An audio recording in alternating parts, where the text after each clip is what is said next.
Eu vou apresentar um recorte de um podcast que ocorreu aqui nos estúdios Tábula, onde recebemos um engenheiro que trabalha na área de energia solar e recebemos o proprietário de empresa que comercializa máquinas de mineração de criptomoedas.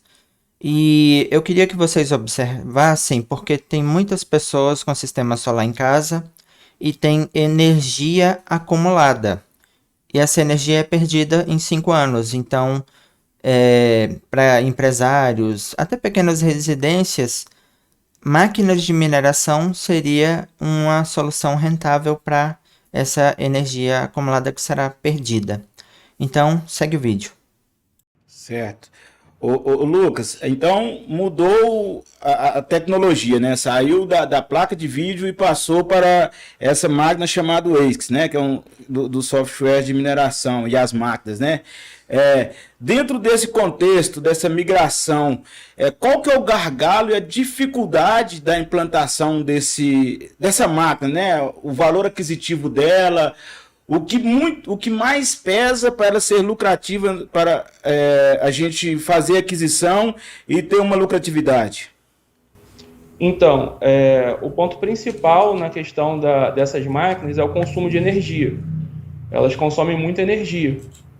Então, é uma máquina também que é uma máquina de algoritmo único. Então, ela não consegue fazer nada a não ser minerar o Bitcoin. Então, por exemplo, a placa de vídeo, o cara desistiu da mineração, ele pode simplesmente anunciar ela, vender, né? E aí ele vai reaver parte do investimento dele. Com a ciclo de mineração já é diferente. Tá até na tela aí uma dela que a gente vende aqui, essa M30. Ela é uma máquina profissional que foi feita apenas para poder fazer a mineração. Então ela não tem outra serventia. No caso, a mineração ainda vai perdurar por longos e longos anos. Mas se amanhã encerrasse a mineração, essa máquina não teria mais utilidade para nada. Então esses quesitos são coisas que às vezes as pessoas colocam na balança, né? E tende um pouquinho para o ponto negativo. Então, a ZIC é praticamente um supercomputador para minerar Bitcoin. É isso mesmo, Lucas? Exatamente. Porque eu Isso lembro aí, que. ela é um computador, né, que ela tem um algoritmo único, ela é feita, projetada somente para resolver aqueles cálculos, né, que envolvem a mineração, e aí ela trabalha em cima disso 24 horas por dia, 7 dias por semana. E agora tem uma questão. Na época que eu minerava, a gente juntava uma dezena de placas de vídeo. Você mencionou que colocou fogo numa casa quando você estava iniciando. Isso mesmo. Iniciando a mineração, eu estava vendo aquela série Bilhões. Os filhos do protagonista colocaram fogo na escola, na fiação da escola todinha e desarmou a energia do bairro inteirinho lá da cidade deles. E na época que eu minerava, cada plaquinha de vídeo dessa consumia praticamente 200 watts. Tinha uma variação. Aí quando você junta 10, dá uma carga grande. Como que funciona a questão de dimensionamento? Você também faz esse tipo de serviço? É, qual é o risco envolvido em minerar com essas máquinas? Então, como eu mencionei, né, a questão do fogo lá foi justamente por conta disso. Uma carga muito alta, sem experiência, uma fiação inadequada, um eletricista incompetente, tudo mais, algumas coisas que deram problema. Hoje a gente visa sempre passar a orientação para o cliente, né? Essa questão elétrica a gente passa sempre para o cliente ir até um profissional, um eletricista ali da confiança dele, para poder fazer o dimensionamento. E a gente passa algumas coisas também. Só que uma máquina essa que está no vídeo aí, que ela produz 100 terahash, a fonte dela é uma fonte de 3.400. Ela consome cerca de 3,4 kWh. Então é um consumo muito alto. Para a gente falar de questão de amperagem que passa no fio, como ela é 220, né, e entra, aqui, pelo menos aqui no Rio de Janeiro a gente usa duas fases para 220, seriam 15 amperes em cada fio, total de 30 amperes. Então, assim, é um consumo realmente muito alto mesmo. Então, você fez até a comparação com a placa de vídeo, né? De 200 watts, uma máquina dessa ela consome 3.400.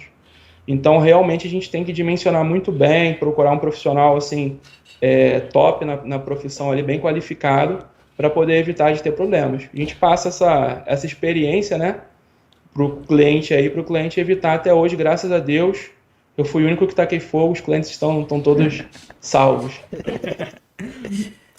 Ô, Lucas, o Marcelo, ele é engenheiro, ele é perito nessa área. Se for possível, eu queria que o Marcelo, ao final da programação, apresentasse algum cálculo de dimensionamento, se dá para zerar a conta de mineração com essas máquinas, para a gente ver se compensa o investimento. Na época que eu minerava, gastava bastante energia, só que retornava 10% ao mês.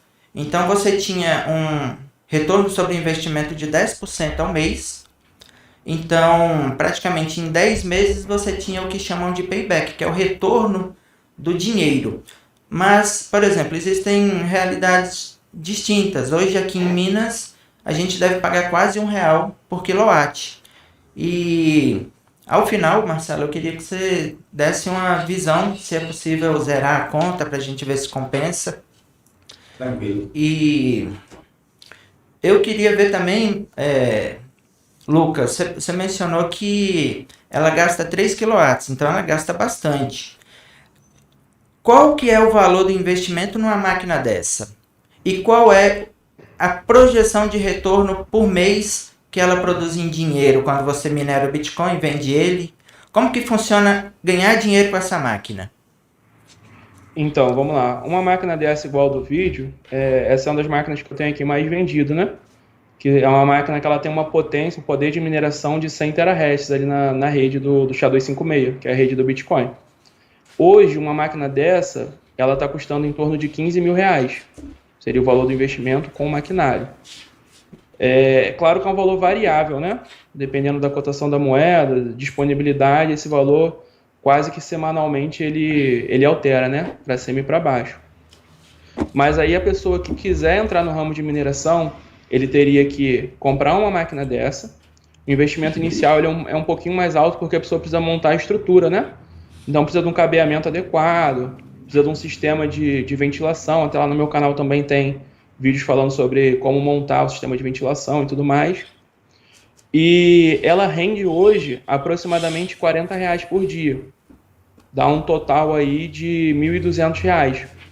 Mas aí o que vai mandar é a questão do custo da eletricidade da pessoa. A pessoa tem que pegar esse valor, ver quanto ela vai ter de custo de eletricidade, né? Para poder ver se realmente vai compensar para ela. Esse valor aí é bruto. Então, cerca de uns 14 meses ele consegue o retorno do investimento na máquina. E eu estou raciocinando aqui que, então, se você for minerar com a energia residencial, você vai praticamente zerar ou ficar no negativo. É isso mesmo, Lucas? Exatamente. Hoje em dia, se você não tiver uma fonte alternativa de energia, seja ela qual for, praticamente você vai ficar no 0 a 0, podendo até, dependendo da cotação da moeda, levar até prejuízo. Então, por isso que a gente orienta, porque imagina uma pessoa comprar uma máquina dessa, mal orientado, falando, não, vou ter um retorno aí de R$ 1.200 por mês, e quando vê a conta de luz dele lá, R$ 1.400, R$ 1.300. Então a gente orienta sobre, sempre batendo nessa tecla, né? E aí os clientes, eles têm os métodos deles aí para conseguirem minerar. E quer perguntar alguma coisa, Juba? Fica à vontade. Quer perguntar alguma coisa também, Marcelo? Ô Lucas, no caso aí, né? Você diz que uma máquina dessa faz 1.200 meses, né? Talvez eu tenha um poder aquisitivo maior, quero ter umas 5 máquinas dessa aí, né? Para eu poder estar minerando. É possível? Né? Existe esse tipo de cliente com mais de uma máquina, ou várias máquinas minerando para ele, no mesmo espaço? Ou espaços diferentes? Existe sim. Até o que eu converso, eu tenho um sócio que trabalha junto comigo aqui, eu até converso com ele. Eu cuido da parte de vendas e eu falo que essa máquina é uma máquina que é a coisa mais fácil que eu já vendi na minha vida. Ela se vende sozinha. A pessoa, ela compra a primeira, ela começa a ver os rendimentos, né? dependendo ali dos custos que ele tem, e começa a colocar mais. Hoje, nenhum dos clientes que eu tenho de venda tem apenas uma. Eu tenho clientes aí com 10, 15 máquinas em apenas um espaço. É claro que exige um dimensionamento a nível profissional, né? Ali um projeto realmente bem feito para poder fazer dessa forma. Mas realmente existem pessoas que mineram dessa forma. Ok. Mas uma pergunta, eu vou direcionar essa pergunta para o Marcelo, tá? Marcelo, você que como engenheiro, né, eletricista e tem os projetos de energia solar, uma hipótese de um cliente seu, eu não sei o dimensionamento que você faz, vamos falar que um cliente seu tem uma energia sobrando, dessa aí que pode colocar uma máquina. Tem energia sobrando que possa colocar uma máquina dessa assim, nesses projetos que são vendidos, ou fazer um projeto simplesmente para a máquina?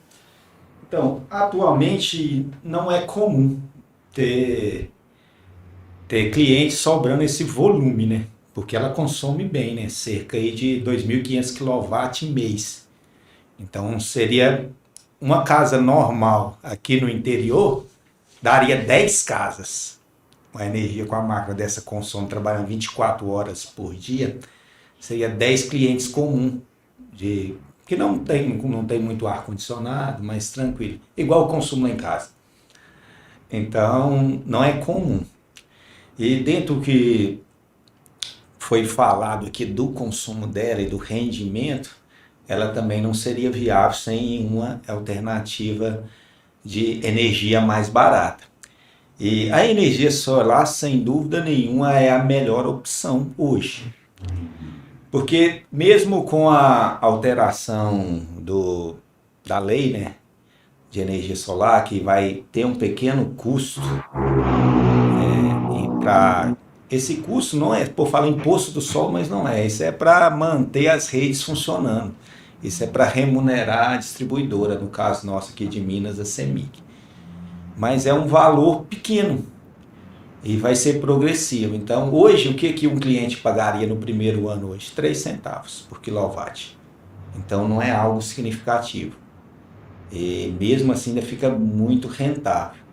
Então, acho que a alternativa melhor aí seria assim, dificilmente vai ter um cliente que tenha esse volume, porque o projeto geralmente é dimensionado dentro do consumo com a margem de segurança, mas é perfeitamente viável instalar o sistema para manter as máquinas, e elas vão ser lucrativas.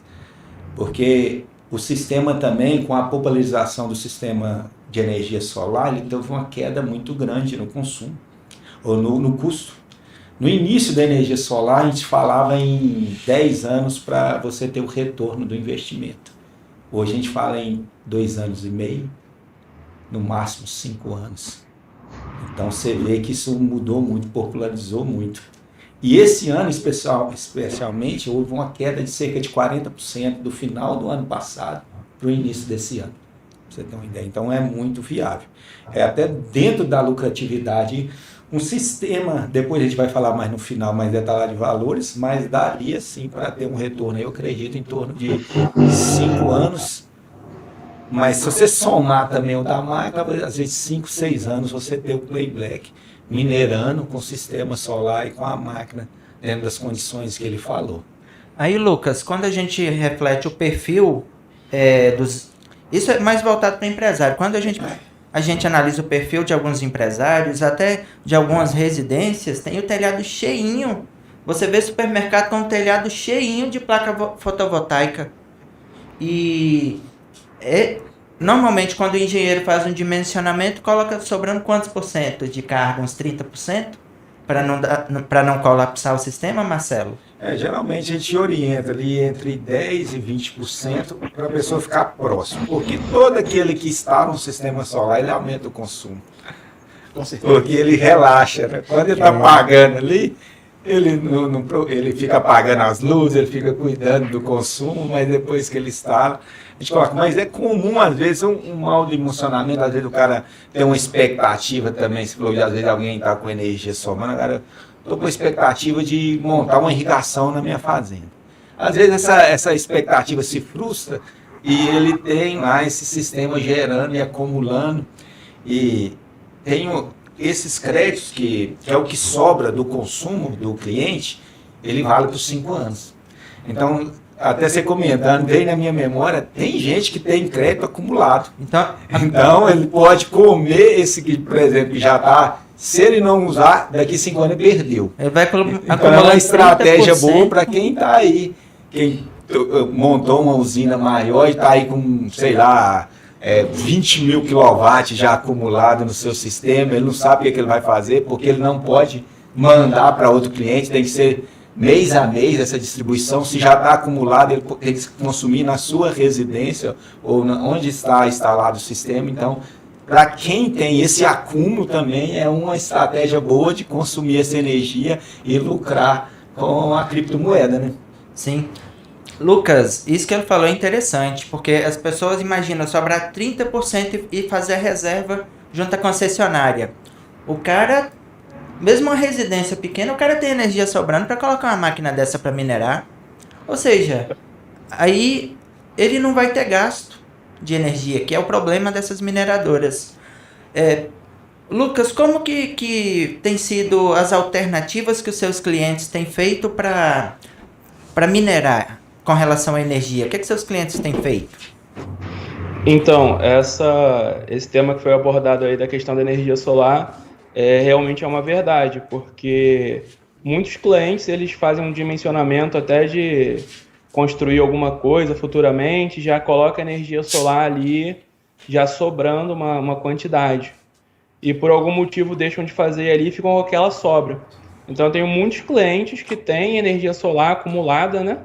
E aí eles compram uma maquininha, 2 maquininhas ali, colocam, claro que assim, não vai conseguir fazer uma coisa muito grande, mas eles conseguem reaver aquele dinheiro ali com a mineração tranquilamente, nessa questão da energia solar. A gente estava até conversando com uma empresa ontem a respeito da energia através do metano também, e tem clientes que conseguem usar esse artifício aí para poder não pagar, né? Poder não ter custo de energia, e assim por diante. A gente tem algumas coisas que os clientes conseguem fazendo ali para poder baratear o custo da energia e dessa forma ser rentável a mineração para eles.